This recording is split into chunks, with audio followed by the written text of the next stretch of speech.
사무엘하 24장 1절부터 9절까지 말씀 우리 한 목소리로 합독하도록 하겠습니다.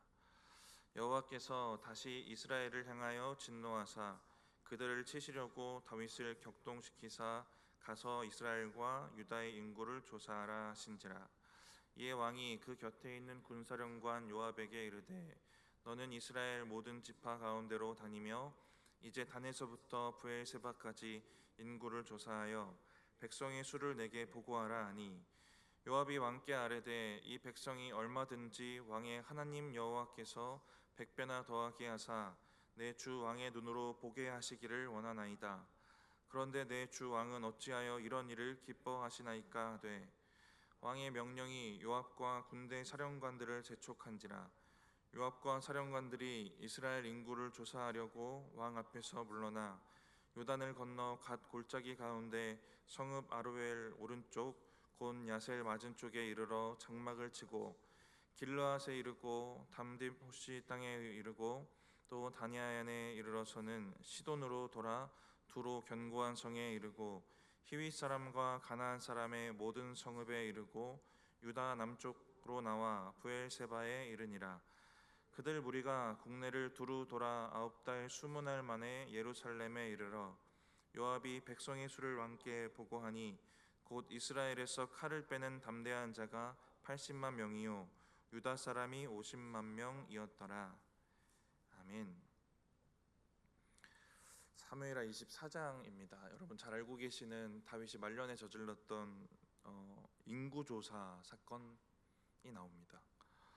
24장이 전체 마지막 절까지의 흐름을 보면 구조가 분명하고요. 어디선가 보셨던 익숙한 구조인데요. 죄를 짓고 회개하고 징계를 받고 그 대가를 치른 후에 회복의 소망을 주십니다. 죄와 회개, 징계, 회복의 구조인데요. 이러한 구조는 사무엘서의 전반적인 그 내용의 흐름에도 드러나게 됩니다. 이 구조를 통해서 사무엘서 전체를 관통하고 있는 핵심 메시지가 또 드러나게 되는데, 그 죄, 회개, 징계, 회복 이 구조 속에서 사무엘서를 이끌어갔던 두 명의 그 왕의 인생도 그 구조 안에서 흘러가고 있는 겁니다. 이 구조 속에서 그 둘은 갈림길이 있었고, 한 명 사울은 뭔가 실패한 인생 되었죠. 회복까지 이어지지 못하고, 다윗은 이 구조 속에서 죄를 짓기도 하고 또 회개도 하고 대가도 치르고 또 회복도 누리게 됩니다. 이러한 구조가 던지는 메시지는 분명합니다. 왕에게 주시는 고난, 또 죄와 대가를 통해서 또 회복하신 하나님의 섭리를 통해서 진짜 왕이 누구신가, 이 질문과 답을 던지게 되는 겁니다. 우리가 사무엘서 처음 묵상할 때도 이 질문으로부터 시작했던 기억이 납니다. 진짜 왕이 누구실까? 진짜 왕이 하나님이시다라는 것과 인간 왕의 연약함은 그 또 반대로 대조적으로 드러나게 됩니다. 사무엘서는 인간 왕이 이렇게 연약합니다라는 걸 폭로하고 있고요. 이스라엘의 진짜 왕이 오직 하나님 한 분이십니다라는 것들을 선포하고 있습니다. 24장이 동일한 구조 속에서 24장이 진행이 되고 또 24장이 사무엘서가 이렇게 마무리가 될 것입니다. 24장이 동일한 구조인데요. 오늘 본문은 그 구조의 첫 단계입니다. 죄 짓는 장면인데요. 우리 1절 같이 한번 읽어보겠습니다. 여호와께서 다시 이스라엘을 향하여 진노하사 그들을 치시려고 다윗을 격동시키사 가서 이스라엘과 유다의 인구를 조사하라 하신지라. 이 사건은 이스라엘을 향한 하나님의 진노로부터 시작됩니다. 1절을 보니까 뭔가 진노하실 만한 이스라엘의 죄가 시작점이 되는데요. 이 죄가 어떤 건지는 정확하게 기록되어 있진 않습니다. 근데 1절에 다시라고 말씀하시는 걸 보면 앞서 말씀드렸던 그 구조가 자꾸 반복되고 있구나라는 걸 알 수 있어요. 죄 짓고 징계받고 회개하고 회복되고 하는 이 구조가 돌아가고 있구나라는 걸 알 수 있습니다. 1절을 보시면 말씀드린 그 패턴의 시작점인데요. 그 시작이 조금 당황스럽게 시작이 됩니다. 어떤 당황스러움인가 한번 다시 보시면 다윗을 하나님이 격동을 시키시는 장면이에요. 많은 사람들이 의문을 가지는 부분이기도 한데요. 그래서 하나님이 다윗을 격동시키셨으면 인구조사 죄는 하나님이 저지르신 죄인가? 하나님 탓인가? 이런 의문 갖는 겁니다. 인구조사가 그렇게 큰 죄라면 이 죄를 짓도록 격동시킨 하나님이 원인이 되는 거 아닌가, 이런 질문들 갖는 거예요. 누구 탓인가 이제 정리를 해보면 역대상 21장에 그 평행 본문이 나옵니다. 21장 1절에 동일한 내용 나오는데요. 거기에 다윗을 격동시킨 또 다른 주체가 나와요. 우리 다 같이 한번 읽어보겠습니다. 역대상 21장 1절입니다. 사탄이 일어나 이스라엘을 대적하고 다윗을 충동하여 이스라엘을 계수하게 하니라. 정리를 해보면 사단이 다윗을 충동했고 하나님은 이것을 허용하신 것입니다.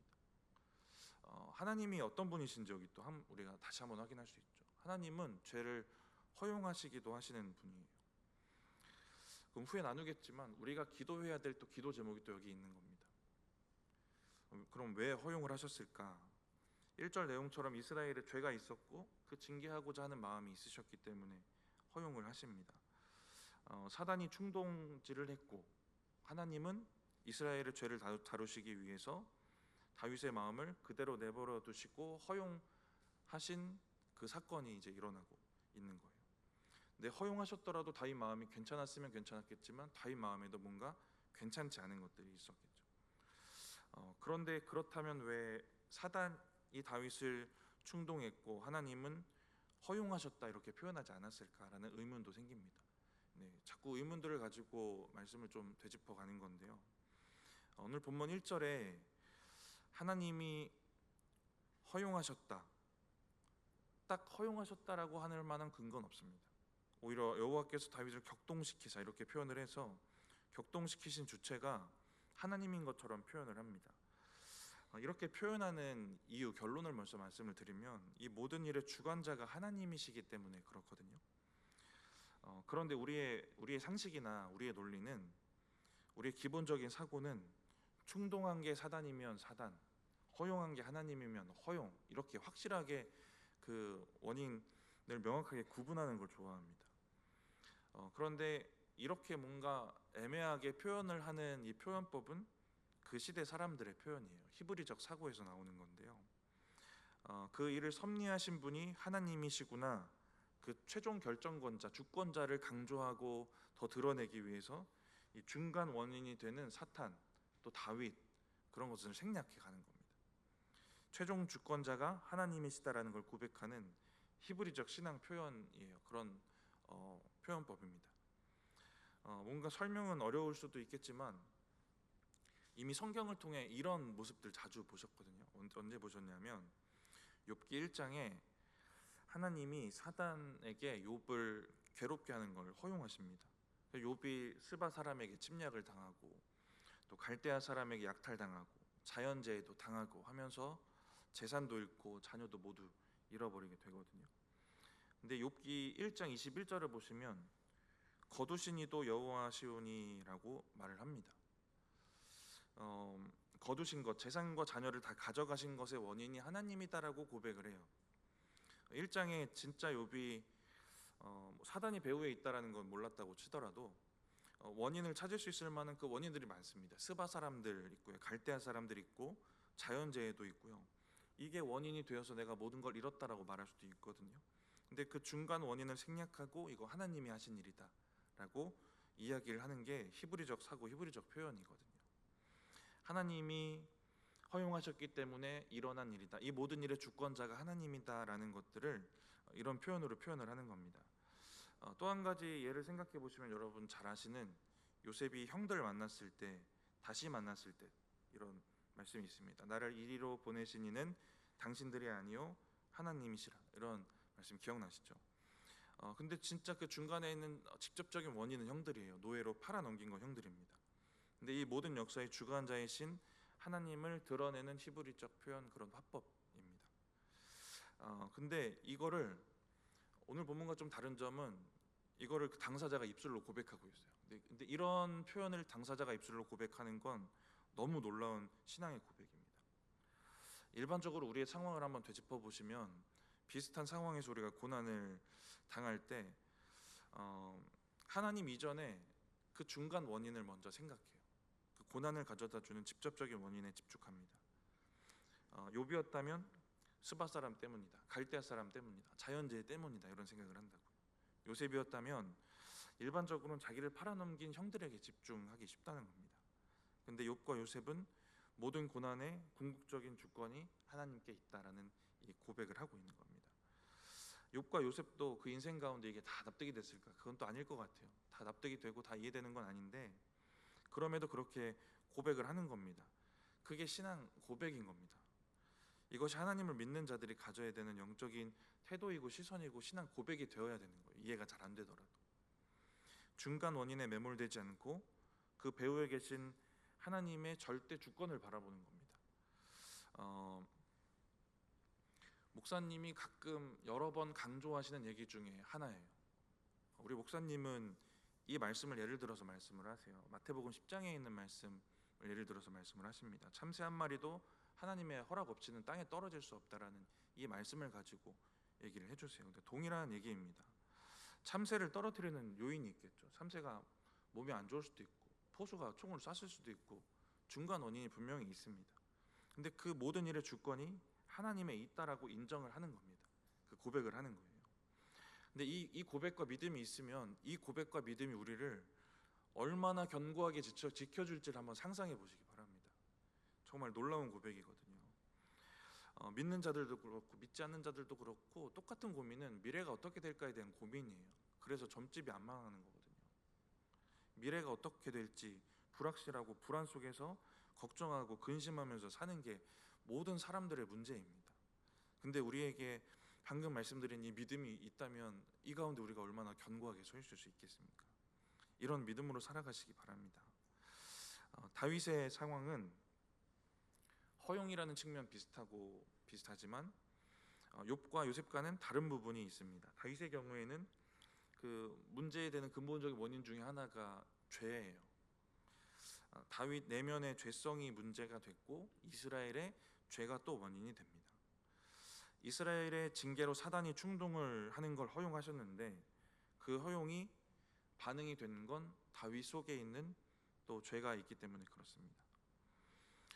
다윗 마음에 쌓여 있던 그 자기 과시하고 싶은 것과 우상을 섬기는 그런 마음들, 그런 것들이 사단의 충동과 만나서 또 다른 죄, 이 인구저세의 죄를 짓게 되는 겁니다. 죄를 짓고자 하는 마음, 또 연약하게 죄에 넘어져서 막 쌓여지고 있는, 지금도 쌓여지고 있는 우리의 그 죄들이 우리 안에도 있을 수도 있어요. 그러다가 환경을 만나면 죄 짓는 겁니다. 제가 청년 수련회 같이 외부로 같이 다니면서 설교하신 어떤 설교자분이 이 얘기를 하시는 걸 제가 한 두세 번인가 들었어요. 똑같은 강사를 여러 번 만나가지고 들었는데 석유에 불 붙이는 걸로 이 죄성을 설명을 합니다. 석유에 불을 붙이면 불이 붙을 수도 있고 안 붙을 수도 있고가 아니라 불 붙이면 무조건 붙는다는 거예요. 죄성이 이 불 같은 석유 같은 것이고 그 환경이 그런 불 같은 것입니다. 이것들이 만나면 무조건 그냥 불이 붙는다라는 거죠. 우리 죄성이 이렇다는 겁니다. 이스라엘의 죄도 쌓이고 쌓여서 징계로 이어지고 있지만 다윗의 죄가 쌓이고 쌓여서 또 사단의 충동에 반응해서 또 인구조사를 하게 되는 겁니다. 그래서 첫 번째 우리가 기도할 제목을 좀 생각해 보면 죄를 깊이 돌아보는 그 죄 자체에 대한 기도도 우리에게 필요합니다. 우리가 못 보는 죄, 모르는 사이에 쌓여지고 있는 죄, 이런 게 있을 수 있거든요. 그러다가 기름 같은 그 충동, 사단의 충동이 만나면 더 큰 죄를 또 지을 수도 있게 되는 겁니다.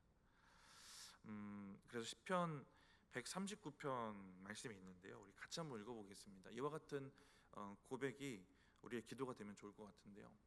함께 읽어보겠습니다. 하나님이시여 나를 살피사 내 마음을 아시며 나를 시험하사 내 뜻을 아옵소서. 내게 무슨 악한 행위가 있나 보시고 나를 영원한 길로 인도하소서. 이런 기도가 우리 가운데 있기를 원합니다. 두 번째 기도할 제목을 좀 생각해 보면 하나님이 죄가 들어오지 못하도록 막아주시면 좋겠습니다라는 기도도 해야 됩니다. 오늘 본문에 다윗의 죄를 허용하세요. 사단이 충동하는 걸 허용하십니다. 그런데 사단의 충동을 하나님이 막아주시는 경우도 있거든요.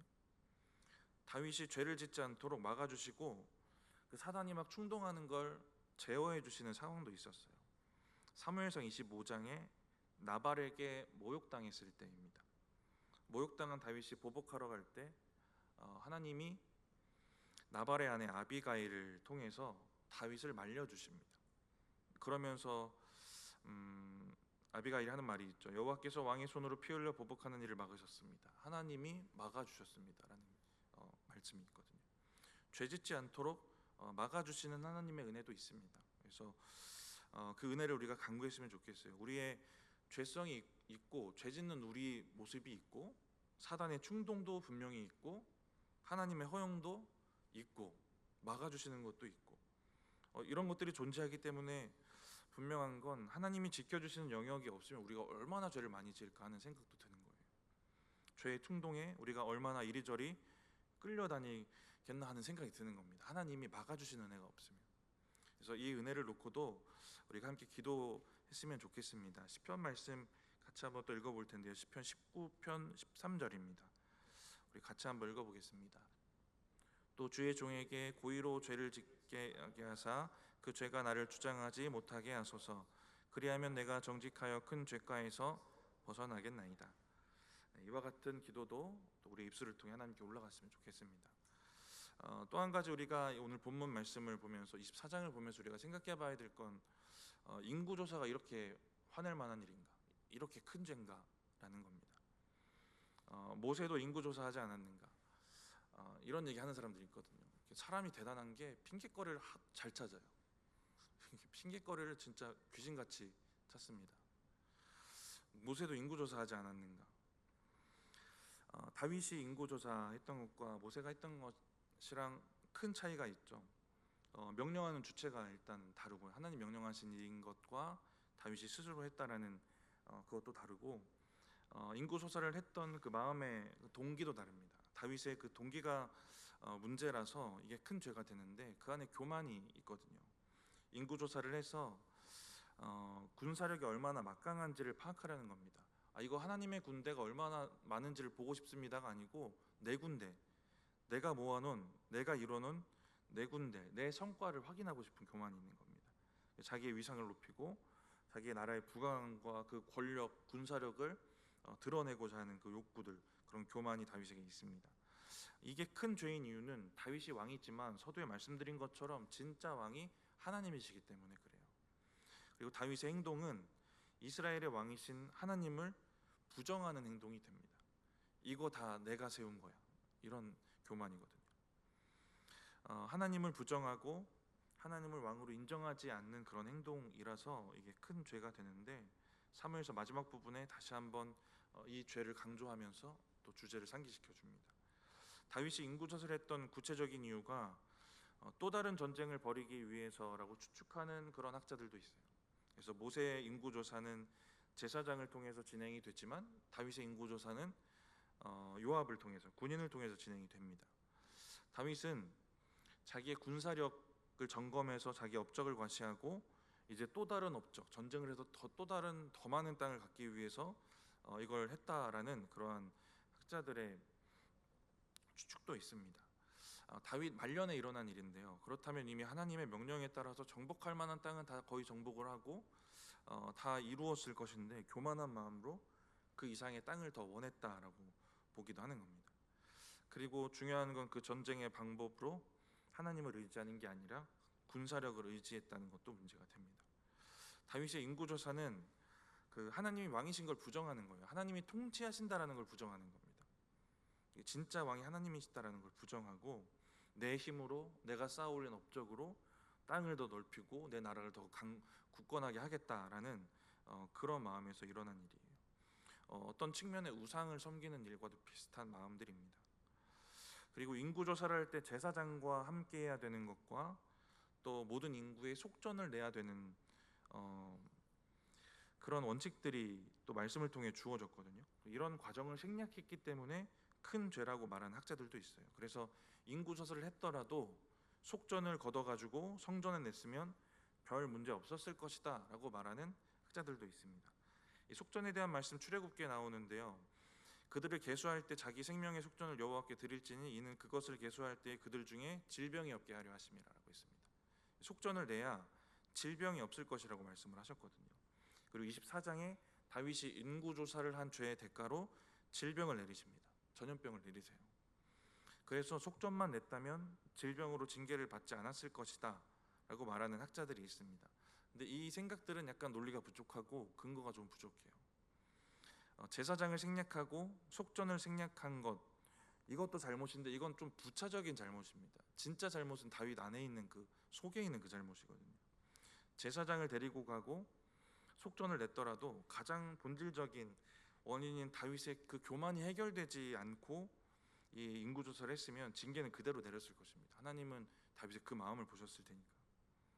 만약에 막 제사장도 데려가고 속전도 걷고 그런데 교만한 마음으로 인구조사를 했다면 이거야말로 더 위선적인 그런 모습일 것 같아요. 하나님이 더 가증스럽게 보시지 않았을까라는 생각도 듭니다.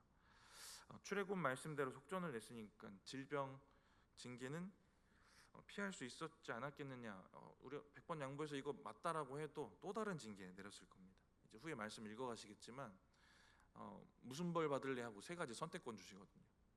그럼 뭐 징계 그 속전을 걷어서 이 질병의 징계는 피했더라도 나머지 두 개의 징계는 받지 않았을까라는 생각이 듭니다.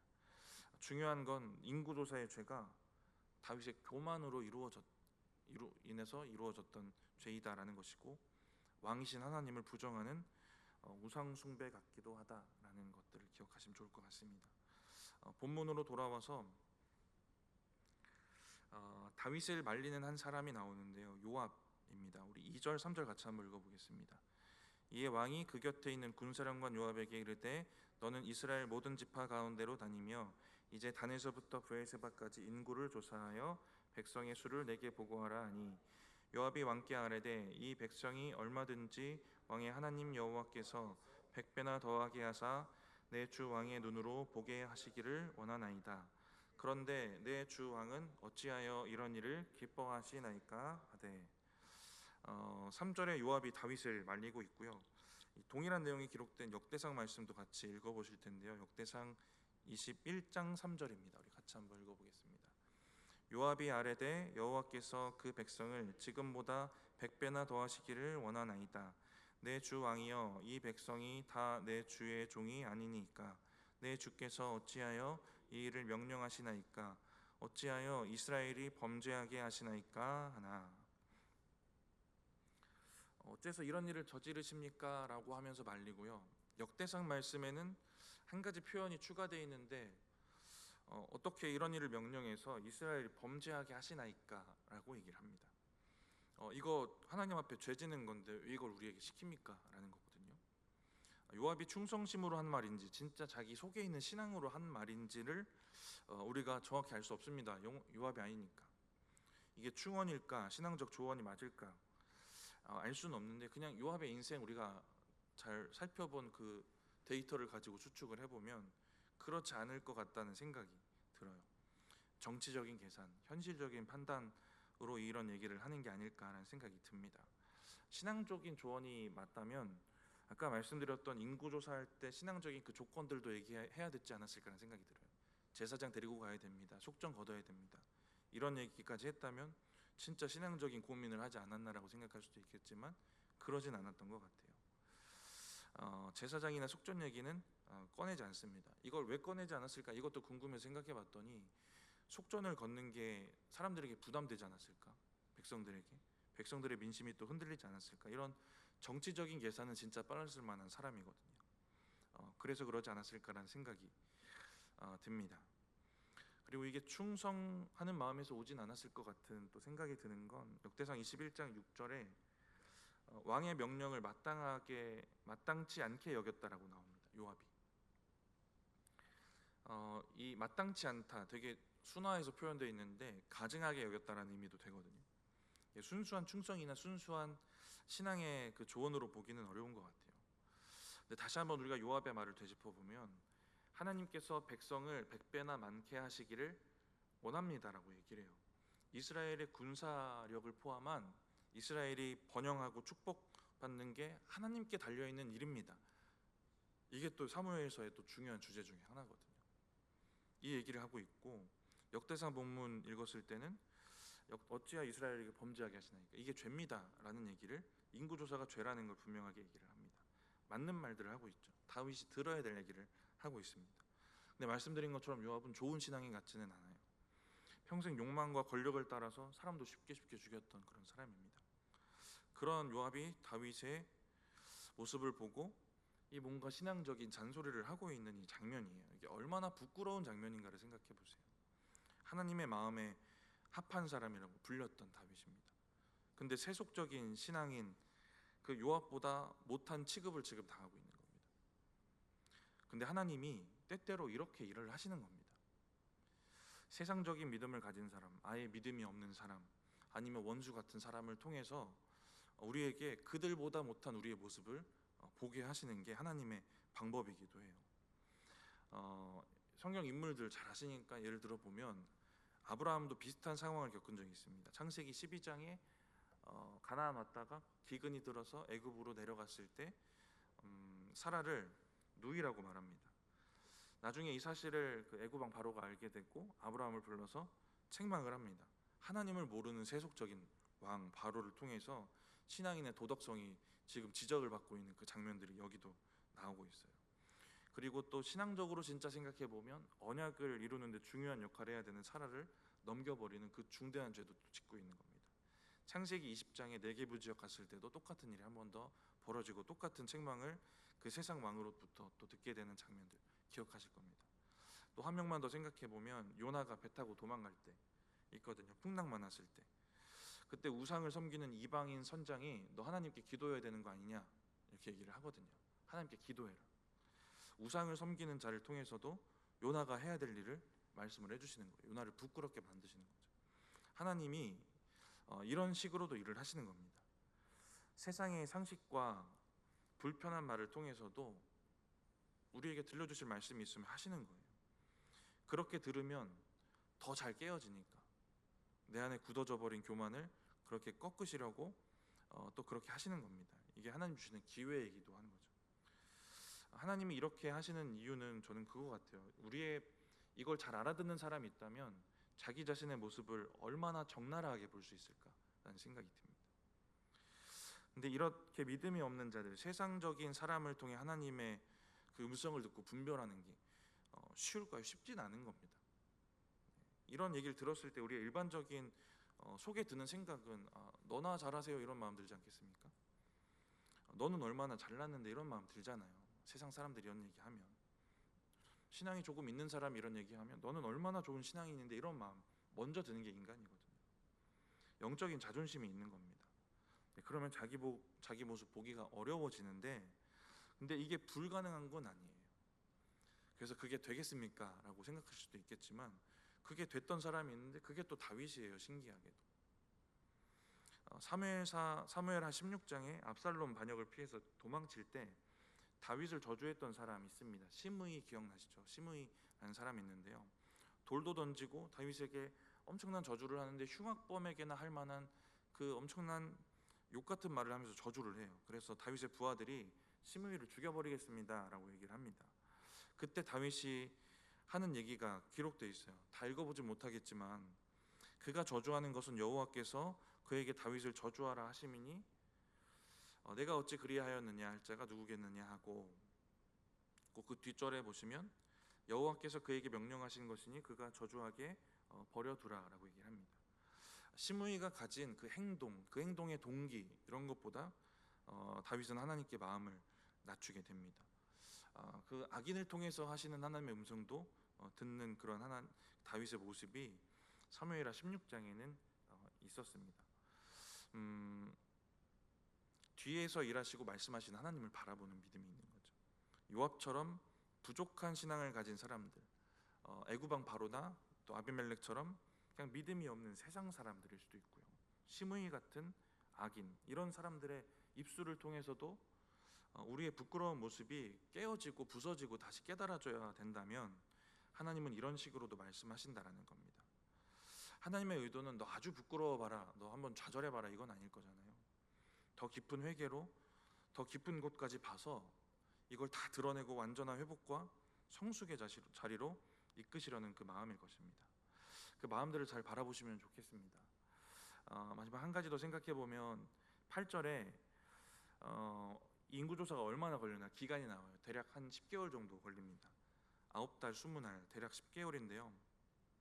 저는 이게 죄를 멈출 수 있는 시간이었다라는 생각이 들어요. 이렇게 길게 했다면 다윗이 이거 아니구나라는 걸 깨닫고 멈출 수 있는 그 시간이 9개월 20일이었다라는 생각이 듭니다. 죄가 무르익어가고 열매 맺고 사망까지 이어지고 결과를 갖게 되기까지 그 과정의 시간들이 분명히 있거든요. 그 죄 충동으로부터 결과까지 이어지는 그 사이의 시간이 분명히 있는 겁니다. 근데 저는 이 사이 시간이 하나님이 우리가 멈출 수 있도록 주시는 기회다라는 생각이 듭니다. 오늘 말씀을 마치면서 오늘 본문을 보면 하나님이 이렇게도 일하시는구나를 우리가 알 수 있어요. 하나님은 죄를 짓도록 허용하시기도 하시고 막아주시기도 하시는 분이다. 우리가 알 수 있고요. 하나님은 믿음 없는 자들을 통해서 말씀하시고 그래서 믿는 자들을 더 부끄럽게 만들기도 하시는구나라는 걸 알 수도 있습니다. 또 멈춤의 기회도 주시고요. 그럼 우리가 생각해 볼 수 있는 건 이거 세상 사람들이 하는 말이니까, 나보다 믿음 없는 사람이 하는 말이니까 하고 흘려보낸 말 중에 하나님이 허락하신 멈춤의 기회는 없었을까를 돌아볼 수 있을 것 같고요. 다윗에게 허락하신 멈춤의 시간이 9개월 20일입니다. 지금 우리에게 그 시간이 흘러가고 있지는 않은지도 돌아볼 수 있어요. 하나님이 주시는 여러분의 멈춤의 그 시간들이 흘러가고 있지 않을까 돌아볼 수 있는 겁니다. 겸손하게 낮춰야만 볼 수 있는 일들입니다. 악인을 통해, 믿지 않는 사람을 통해 우리에게 주시는 말씀을 들으려면 얼마나 낮아져야겠습니까? 시므이의 저주를 듣고 하나님의 뜻을 발견할 수 있었던 다윗은 얼마나 철저하게 낮아진 상태였을까를 생각해 보세요. 우리가 겸손하게 이런 우리의 자신들을 잘 돌아보았으면 좋겠고요. 아무리 다윗처럼 믿음이 좋아도 하나님의 은혜를 잊어버리고 교만에 빠지면 이렇게 될 수도 있다라는 것도 중요한 교훈 같아요. 요압보다 못한 모습으로 될 수도 있겠구나. 아비멜렉보다 못한 모습으로 될 수도 있겠구나. 우상 섬기는 이방 그 배 선장보다도 못한 모습이 될 수도 있겠구나라는 것들을 늘 기억하면서 겸손함으로 우리의 믿음을 잘 만들어 가셨으면 좋겠습니다. 마지막으로 무엇보다 이 상황이 벌어지기 전에, 이게 가장 좋을 것 같아요. 이 상황이 벌어지기 전에 늘 하나님의 말씀 앞에서 스스로 잘 점검해 가시고요. 죄에 넘어지지 않도록 막아주시는 은혜를 우리가 먼저 잘 구하면서 나갔으면 좋겠습니다.